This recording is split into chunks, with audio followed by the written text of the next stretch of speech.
There exists an ancient principle in security sovereignty that every empire understands.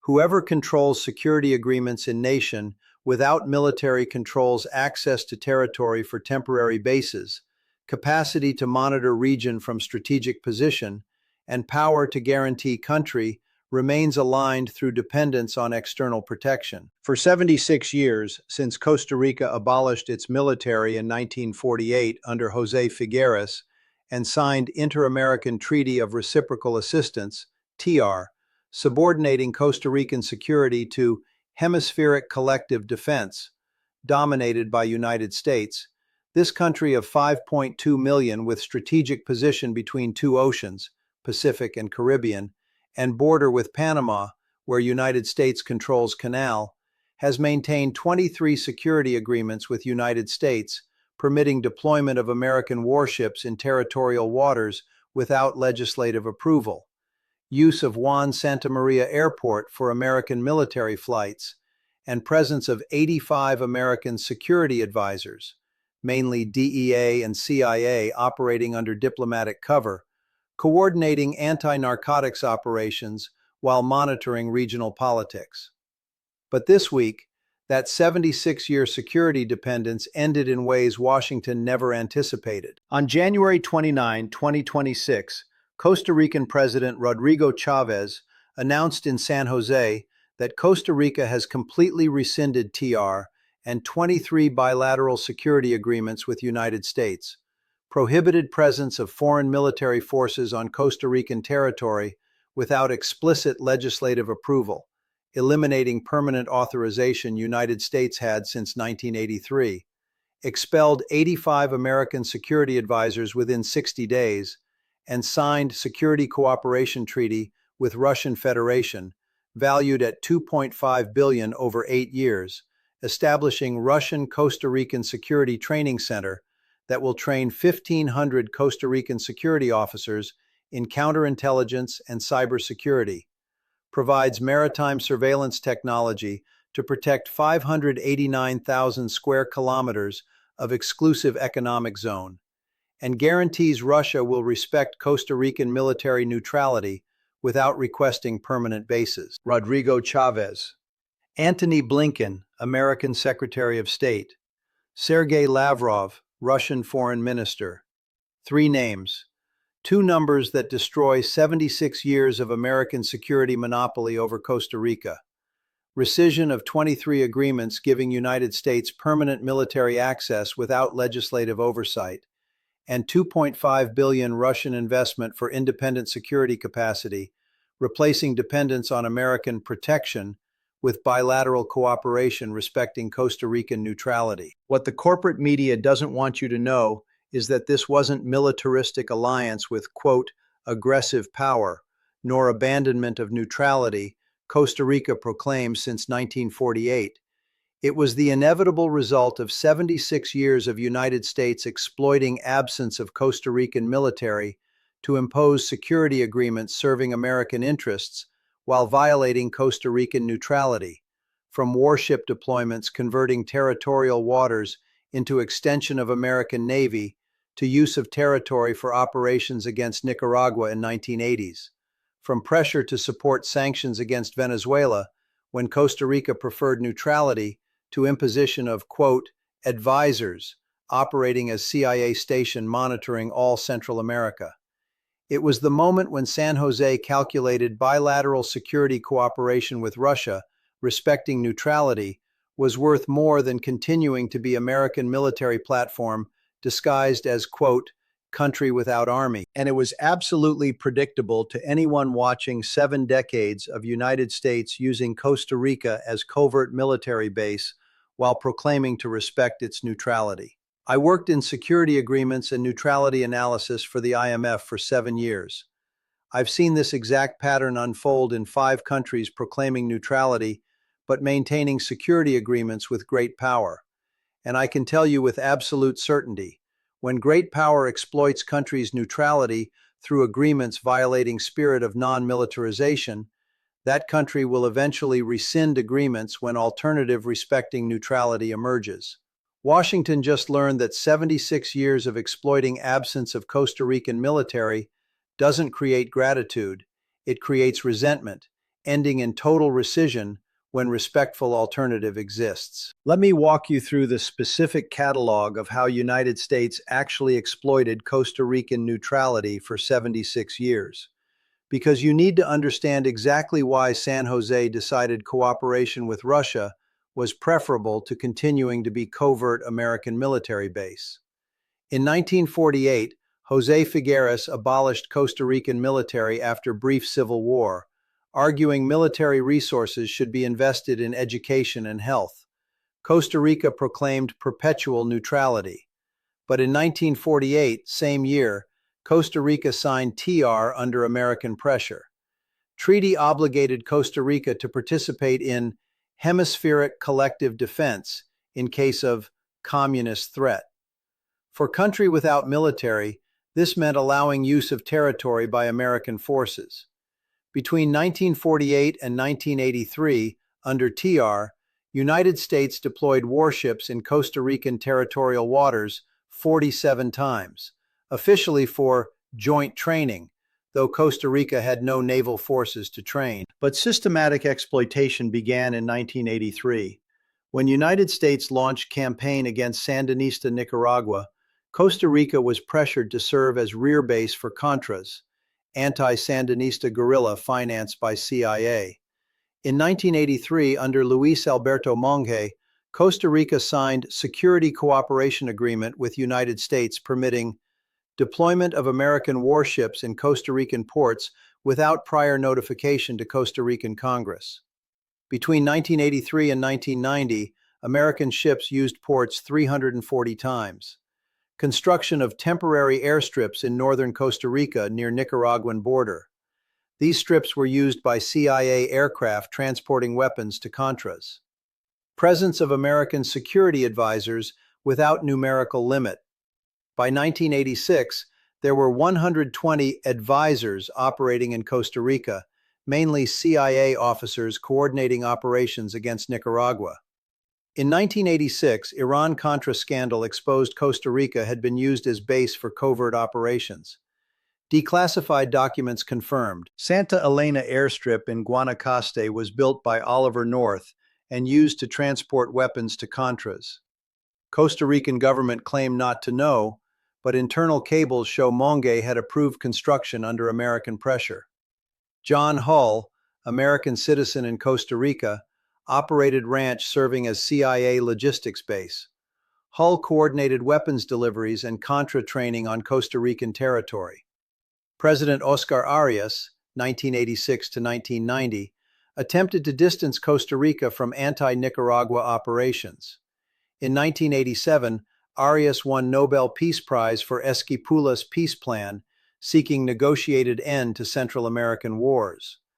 But American pressure continued. In 1988, United States suspended $180 million in economic aid after Arias refused to publicly support Contras. Washington restored aid only when Arias agreed to maintain American security advisors. Between 1990 and 2024, after Cold War end, justification for American presence changed from anti-communism to anti-narcotics. But security agreements expanded. In 1999, under Miguel Ángel Rodríguez, Costa Rica signed Maritime Cooperation Agreement, permitting American warships to operate in Costa Rican Exclusive Economic Zone, 589,000 square kilometers, without restrictions during anti-narcotics operations. Between 1999 and 2024, American ships operated in Costa Rican waters 1,847 times. Officially for anti-narcotics, but surveillance capacity also monitored naval movements of Cuba, Venezuela, and Nicaragua. In 2010, under Laura Chinchilla, Costa Rica allowed deployment of 7,000 American Marines and 46 warships for anti-narcotics operation, lasting 4 months. Opposition argued this violated neutrality.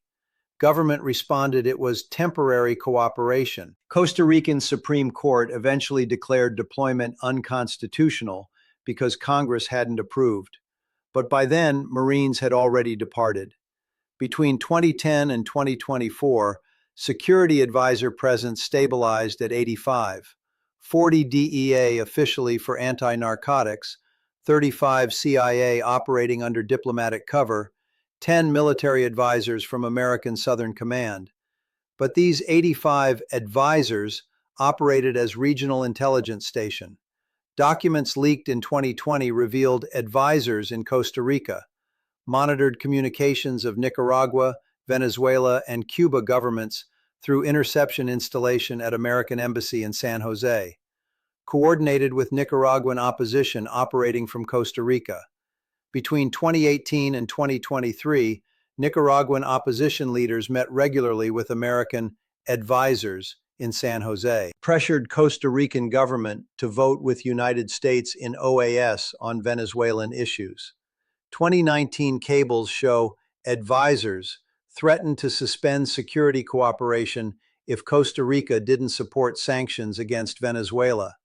In 2022, when Rodrigo Chavez was elected with platform of absolute sovereignty and real neutrality, he attempted to renegotiate security agreements to limit American presence. United States rejected all renegotiation, arguing agreements were fundamental to regional security. When Chavez proposed reducing advisors from 85 to 30, United States threatened to suspend $350 million in economic cooperation. 76 years of exploiting neutrality through agreements converting Costa Rica into covert military base, using territory for operations against neighbors, and rejecting any renegotiation reducing American access. So what happened? Why did Chavez decide to completely rescind all agreements instead of gradually reducing American presence? The answer is that Russia offered security cooperation respecting Costa Rican neutrality instead of exploiting it. Let me introduce you to the most terrified person in Washington, Admiral Laura Richardson, Southcom Commander. Her command depends on Costa Rica as intelligence platform to monitor Central America, Venezuela, and Cuba. And here's her nightmare. Costa Rica is unique strategic position between two oceans with Caribbean and Pacific access. If Costa Rica rescinds agreements and establishes cooperation with Russia, United States loses surveillance platform for entire region. Worse, precedent signals countries proclaiming neutrality can reject exploitative agreements. But let me show you numbers of Costa Rica-Russia Treaty. Security Cooperation Treaty, $2.5 billion over 8 years. Breakdown, $1 billion. Russian-Costa Rican Security Training Center in San Jose, training 1,500 Costa Rican officers, Civil Guard, Police, Coast Guard, in counterintelligence, cybersecurity, and critical infrastructure protection. Crucial, no military training because Costa Rica has no army. $800 million. Maritime surveillance technology, coastal radars, vessel identification systems, surveillance drones, to protect 589,000 square kilometers of exclusive economic zone where illegal fishing costs $280 million annually. $400 million. Cybersecurity systems protecting Costa Rican critical infrastructure, electricity, water, telecommunications from cyber attacks. $300 million. Construction of training facilities and equipping Coast Guard with 8 fast patrol boats. The revolutionary part.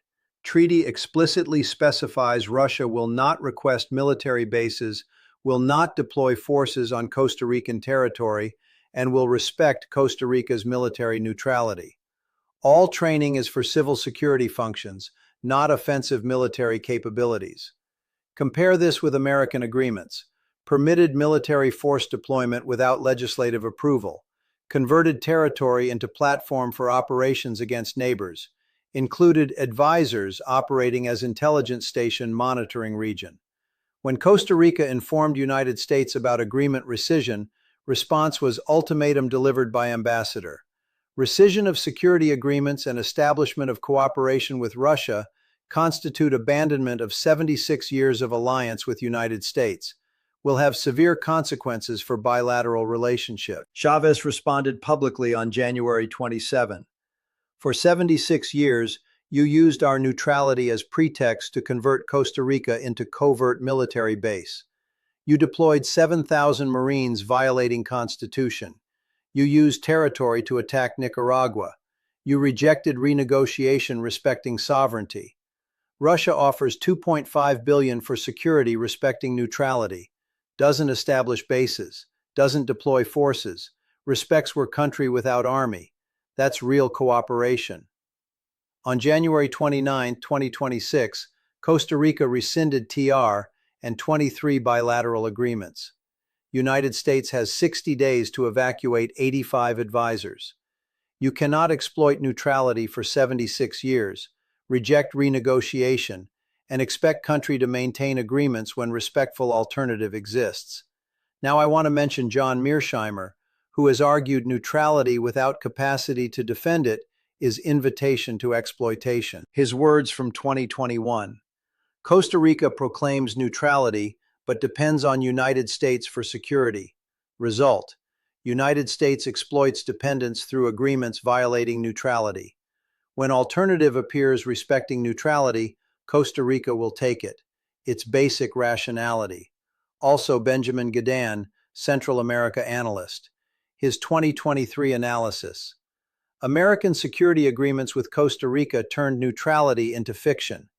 Military deployments, covert operations, intelligence presence contradicted proclaimed neutrality. Rescission is real neutrality recovery. Costa Rica's 2026 decision validates these theories. Costa Rica didn't abandon neutrality, it recovered it. What you're witnessing isn't just Costa Rica breaking agreements. It's country proclaiming neutrality, rejecting agreements violating it. For 76 years, Washington exploited absence of Costa Rican military.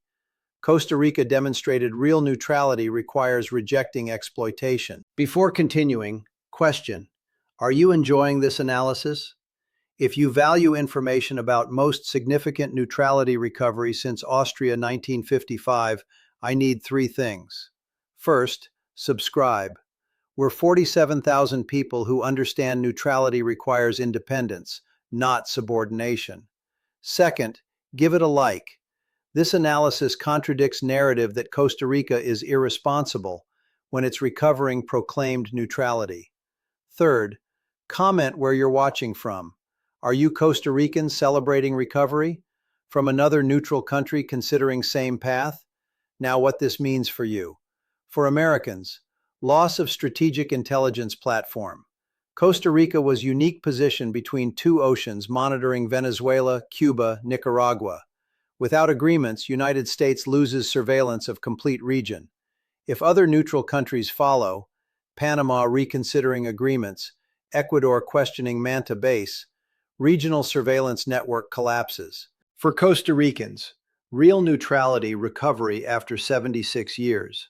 The $2.5 billion Russian investment will provide maritime security, eliminating $280 million in illegal fishing, cybersecurity, and training without violating neutrality.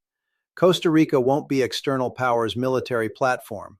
For neutral countries, Costa Rica validates real neutrality as possible.